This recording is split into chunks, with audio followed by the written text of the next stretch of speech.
Trying out a slightly higher quality video style this week, looking at some defensive stunts and Matthew Judon. Here's Judon. This is going to be a 2-gap stunt behind Calais Campbell.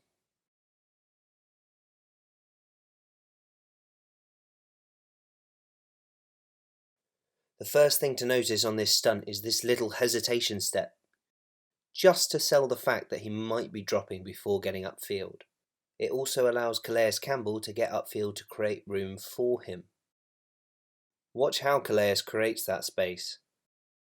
Look how he attacks the guard's outside shoulder and chops the arms to really get him turning out of the A-gap, which creates this huge hole because he feels legitimately threatened by the pass rush.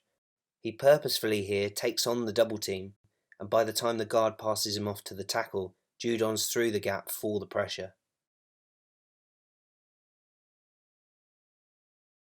It's a really nice design on a 4-man rush to create a clean pressure and flush Watson out of the pocket. Here's Judon lined up next to Bowser, and with their versatility that must be a nightmare for opposing quarterbacks to see. I've noticed this year, and especially in this Texans game, that Wink has been lining them up next to each other a decent amount. Here Judon's going to move across the line,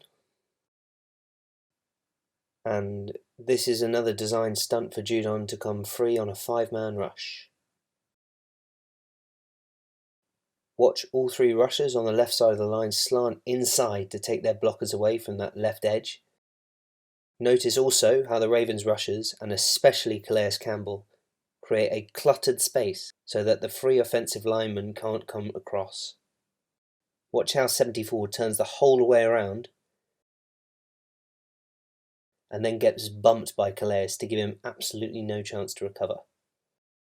In fact, 73 and 66 here do a pretty good job of exchanging their man, but 74 can't continue that good chain of exchanges, which creates that hole for Judon outside Tunsil at left tackle.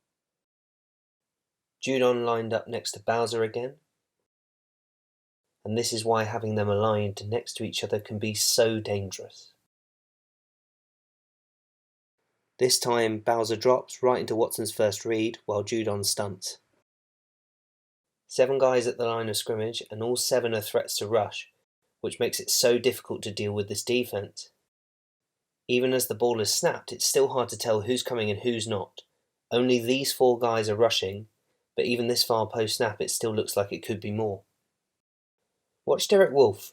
He takes 2 full steps upfield to attract the attention of the centre before he drops into coverage. Notice how this allows Chuck Clark to get into the guard, but also effectively take on the double team. Now look at the left guard. Neither of the guys lined up over him rush in his gap.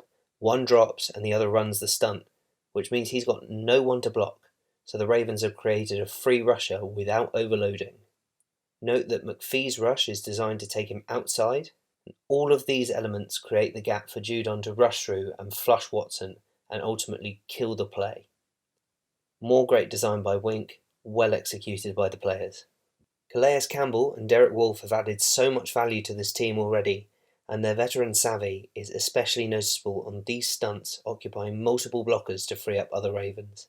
Judon has been the biggest benefactor of that dirty work, but there's also a reason Wink has designed these stunts for Judon to come clean, and it's because he's an efficient pass rusher. Through 2 weeks, he's statistically 2nd in the league in pressure rate, according to Sports Info Solutions, with a pressure on nearly 27% of his rushes. Thanks for watching, and I'll see you next time. Please let me know whether you like this new style of video.